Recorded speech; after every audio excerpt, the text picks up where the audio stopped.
All right. Good evening, Yorktown. It's Supervisor Matt Slater, joined with our Highway Superintendent, Dave Paganelli, out in the field. It is August 8th. It is Saturday evening. We wanted to provide another update as to where we stand in the ongoing efforts as we clean up from this incredible storm.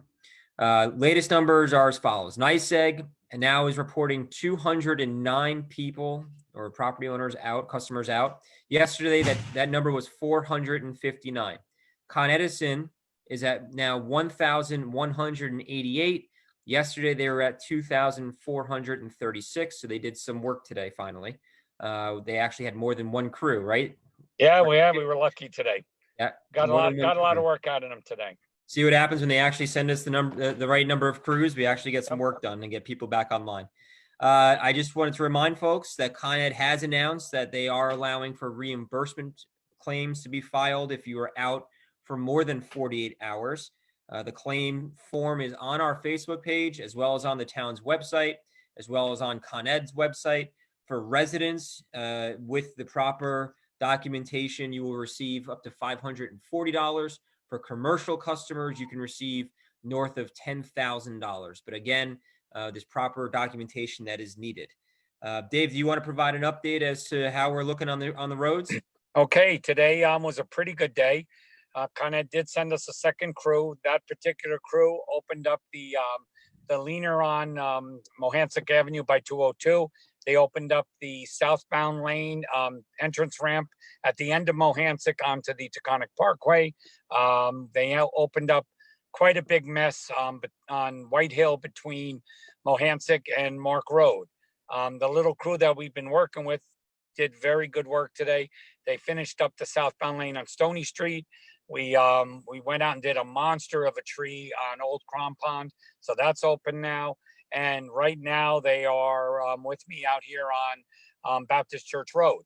So we already opened up 2 trees and we're on the 3rd tree right now. So yes, very happy. We get Baptist Church Road open. And, at that point we should have, I believe, 5 roads that are still impacted. So I think by tomorrow we should be in pretty good shape. Yep. And also just for NYSEG customers, NYSEG did up their global ETR to tomorrow night. So we'll keep our fingers and toes and legs and eyes all crossed for that. And again, assuming that Con Ed continues to provide the high level staffing, which we've been fighting for since this whole thing started. Hopefully we continue the progress that we made today. Dave, how are we doing at the yard? The organic yard. We had a stellar day at the yard. If we were charging, we'd have made a ton of money today.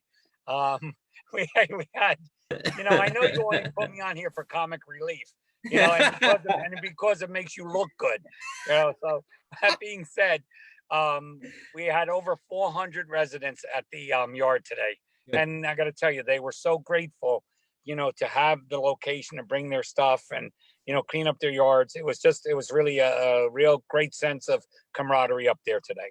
Great. And is that going to be open tomorrow for Sunday? No, not tomorrow. I'm afraid not. The yard is not open tomorrow. Right. Monday at 7:30. Monday. It opens back up Monday at 7:30. Yeah. We're waiting to hear confirmation on tomorrow's round of dry ice. We did receive dry ice today from both NYSEG and Con Ed. We are waiting to hear if Con Ed's going to provide it again. That would be in front of the Food Emporium. And also as a reminder for those who still don't have Optimum, I can tell you that I finally got someone on the phone for Optimum today. The feedback that we got was that it's a power problem, number one. Number two, if you do have power, to communicate with them either through their website or their social media channels. I mean, I just think it's ridiculous customer service, quite frankly.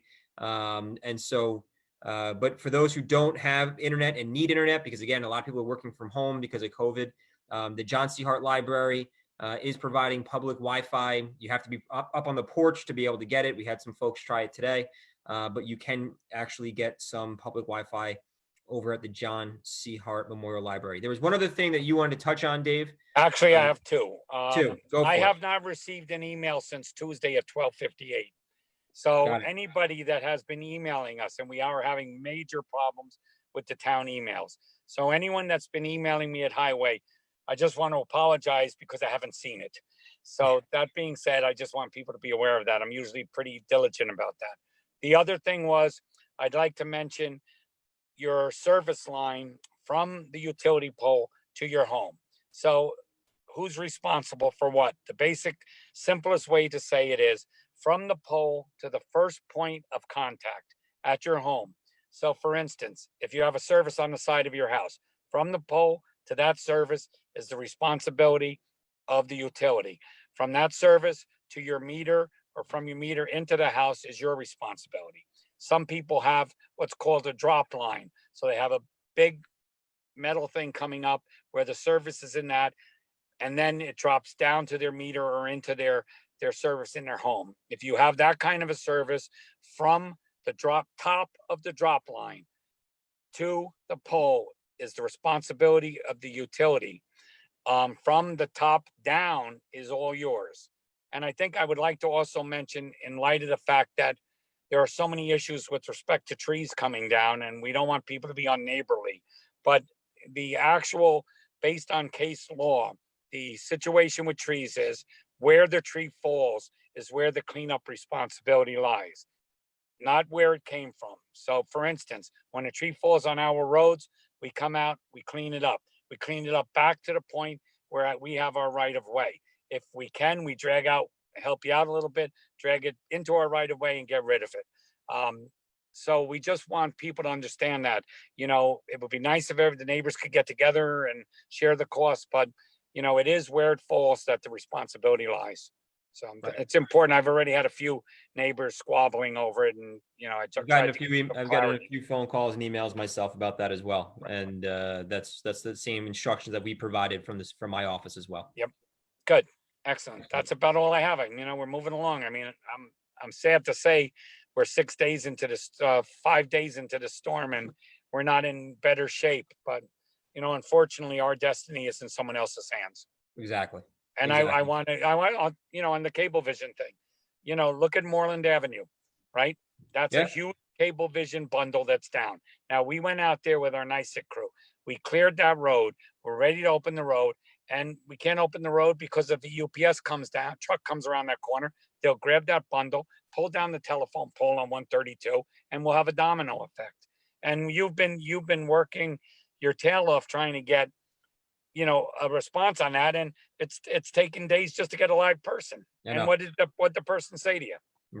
Have the residents report it through our website. Right. So we're doing the best we can. I can't imagine anyone being more diligent and putting in more time on the bureaucracy end of it than you, really, honestly. It's a team effort. And I appreciate it because I can't do both ends. Right. Exactly. It's been a great team effort with you, and the entire town board has been very supportive and engaged as well. Yep. But I really, and our PD, I got to shout out to Craig Scatola, Sergeant Scatola. Poor guy, I thought I had like 290 phone calls in a day was a lot. This poor fella, man, I can't imagine how much his phones ring. Yeah. Sergeant Scatola has been running our emergency operations center, and our PD and all of our first responders, YVAC, MVAC, both our fire departments up in Mohegan and in Yorktown have been tremendous. Yes, they have, and the ambulance corps have been fabulous. Yep. And everyone on the service end of it, with respect to anyone associated with the town, has done a yeoman's work. Absolutely.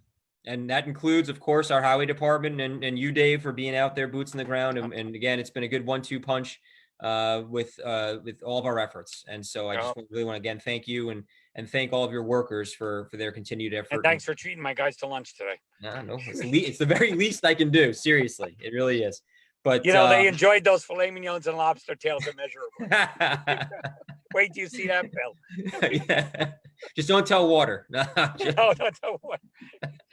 But all right, Yorktown, listen, if you have any questions, again, continue to monitor our social media channels, Facebook and Twitter. You can email me directly, mslater@yorktownny.org. You can call my office, 914-962-5722, extension 200. If I'm not there or our staff's not there, we are checking messages hourly, and I am making a point to call as many people back as I can in between all the different conference calls that we've been on during the day. We have another round of conference calls tomorrow that's already been scheduled. both with the county, with Con Ed, and of course with NYSEG. And we'll continue to provide updates until the whole town is back online. And then we can move on to the next obstacle that 2020 throws in our way. But right now, like we said last night, at least it's not snowing, right, Dave? Yeah, absolutely. So that's absolutely correct. Yep. Thank you. Excellent. All right, everyone, stay safe. Have a great night. Thank you. God bless Yorktown. Thank you. Absolutely.